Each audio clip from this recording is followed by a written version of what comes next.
Hello class 9th, how are you? Hope you all are good.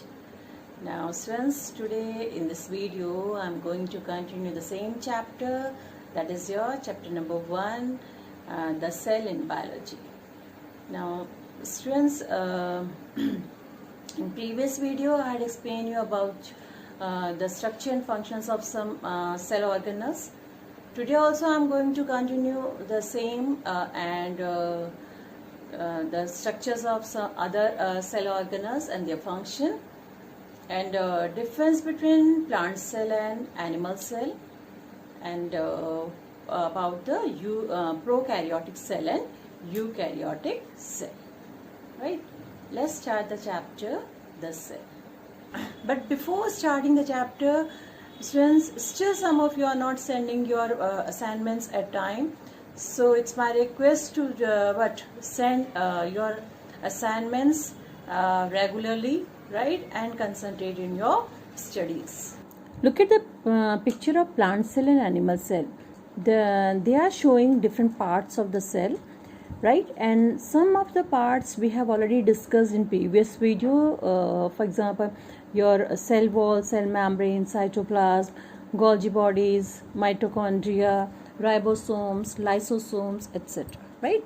Now today we will discuss centrosome, plastids, chloroplast, and vacuoles, nucleus, and difference between plant cell and animal cell. Right? Let's discuss first centrosome. Centrosome is found only in animal cells, and centrosome is present near the nucleus in animal cell. It is differentiated into clear homogeneous mass of cytoplasm called centrosphere and one or pair of microtubular structures, but they are called centrioles. And what are the main functions of centrosome? The centrosome is concerned with the process of cell division in animal cells, and it also helps in the formation of basal bodies of cilia and flagella. Next cell organelle is your plastids. Plastids are found only in plant cells. They are not present in animal cells. And these are double-walled vesicles of different shapes. Depending upon the color, they are categorized into 3 types. First is your leucoplast, second is your chromoplast, and third is your chloroplast. Leucoplast, they are actually colorless plastids as they do not contain any pigment, and they help in the storage of food. Cells of potato have lots of leucoplast. Second is your chromoplast. These are colored plastids because of the presence of colored substance, but these colored substances are called pigments. And the pigments which are present in chromoplast, they are carotene and xanthophylls. And these are found in the petals of flowers and ripe fruits. They provide attractive colors because they are of various colors like yellow, orange, and red. Third is your chloroplast. Chloroplast is one of the vital cell organelle, as life sustains in this universe just because of chloroplast, because they help in the process of photosynthesis. They are green in color and they contain green colored pigment named chlorophyll. Let's see the difference between chloroplast, chromoplast, and leucoplast. Actually, what are they? Chloroplast, these are the green colored plastids containing chlorophyll. Chromoplast, these are full plastids except green color. And leucoplast, these are the colorless plastids. Now, function wise, chloroplast, they traps solar energy and utilize it to manufacture food for the plant, while chromoplast imparts various colors to flowers to attract insects for pollination, and they also give color to the fruits. Now next is your leucoplast. Leucoplast helps in the storage of food in the form of starch, proteins, and fats. See the structure of chloroplast. Chloroplasts are minute microscopic cell organelles of plant cells. Each chloroplast can be differentiated into 3 parts.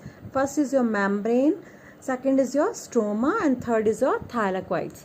Actually, the chloroplast is covered by a double membrane envelope, and it is filled with a colorless ground substance, and this ground substance is called stroma. And in the stroma are present flattened membranous sac-like structures, but they are called thylakoids. The thylakoids, they are present like the piles of coins, and these piles of thylakoids are called grana. And the vital pigment, that is your chlorophyll, is found in the walls of thylakoids, which help in trapping the solar energy and convert it into chemical energy, which help in the process of photosynthesis, right? Next cell organelle is your vacuoles. Vacuoles, these are fluid filled or solid filled spaces in the cytoplasm. Plant cells have larger vacuoles, while animal cells have fewer and smaller ones. And what is the main function of vacuoles? They help in the storage of water and other substances like food, pigments, and waste products. Vacuoles are covered by the membrane called tonoplast, and the fluid present in the vacuoles is called cell sap. In amoeba, paramecium, etc., the vacuoles, they contain food and are called food vacuoles. They are a kind of storage sacs. Next important part of the cell is nucleus. Actually, the nucleus controls all the metabolic activities directly or indirectly, as well as the formation of various organelles by controlling the synthesis of proteins. Hence, it is said that a cell without a nucleus is without any future. Nucleus is largest cell organelle and spherical and dense, and it is bounded by a double membrane porous selectively permeable nuclear envelope, and it is called what? Nuclear membrane. It is filled with a clear jelly-like ground substance. What is named?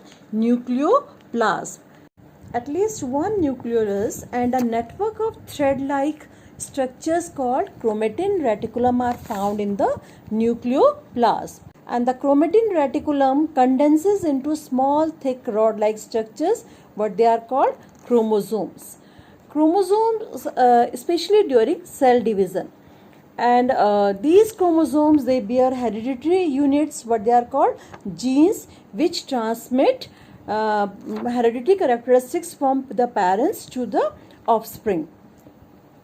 At least one nucleolus is also present in nucleoplasm, and it participates in protein synthesis by forming and storing RNA.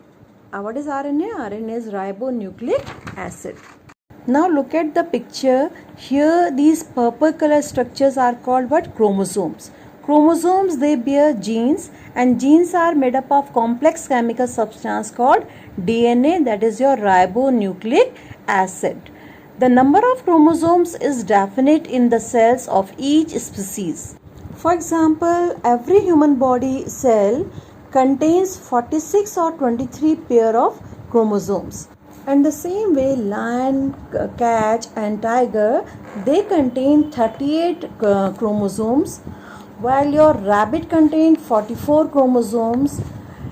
Even your dog contains 78 chromosomes, and amoeba, which is a unicellular organism, contain 250 chromosomes. Therefore, we can say that the complexity and the structure of an organism are not determined by the number of chromosomes. Rather, these are the genes which determine the characteristics and functioning of all species. So, what are the functions of nucleus? Nucleus controls all the structures and functions of a cell directly or indirectly. And second, it helps in the transmission of characters from parents to the offspring. And third, it regulates cell cycle. Let's discuss the difference between the plant cell and animal cell. Plant cells are usually they are larger with distinct outlines, while animal cells usually smaller with less distinct outlines. A plant cell has a definite cell wall made up of cellulose, while an animal cell has no cell wall. Plant cell contains cytoplasm less dense, while the cytoplasm in animal cell is more dense and granular. Vacuole in plant cell is prominent and large, while in animal cell, vacuoles, if any, they are small and temporary. In plant cell, plastids are present, while in animal cell, plastids are absent.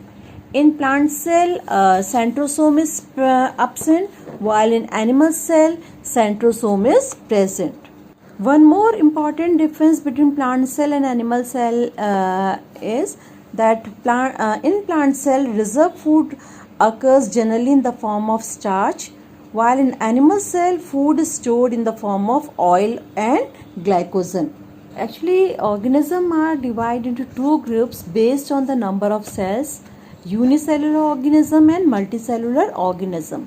Unicellular organisms are the organism which has only made up of one cell or two cell, right? For example, amoeba, bacteria, hydra, etc. While multicellular organisms are the organisms which are made up of more than 2 or 3 cells. For example, human beings, plants, and some higher animals. But based on the presence and absence of nuclear membrane, the organisms are again divided into two categories: prokaryotes and eukaryotes. Prokaryotes examples are your bacteria, blue-green algae, and mycoplasmas, PPLO. That is your pleuropneumonia-like organism. While the examples of eukaryotes are your all higher animals. Now let's see the difference between prokaryotic cell and eukaryotic cell. A prokaryotic cell is small in size, while eukaryotic cell is bigger in size. In prokaryotic cell, a well-defined nucleus is absent, while in eukaryotic cell, a well-defined nucleus is present. In prokaryotic cell, membrane-bound organelles are absent, such as endoplasmic reticulum, mitochondria, lysosomes, Golgi complex, microbodies, and microfilaments. They are absent in prokaryotic cell. While in eukaryotic cell, membrane-bound organelles are present. Prokaryotic cell has 1 chromosome, while eukaryotic cell has more than 1 chromosomes. In prokaryotic cell, cell division is by fission or by budding method, for example in bacteria, while in eukaryotic cells, cell division is either mitotic or meiotic, and for example plants and animals. Today your chapter 1, that is the cell, is completed. Okay, thank you children.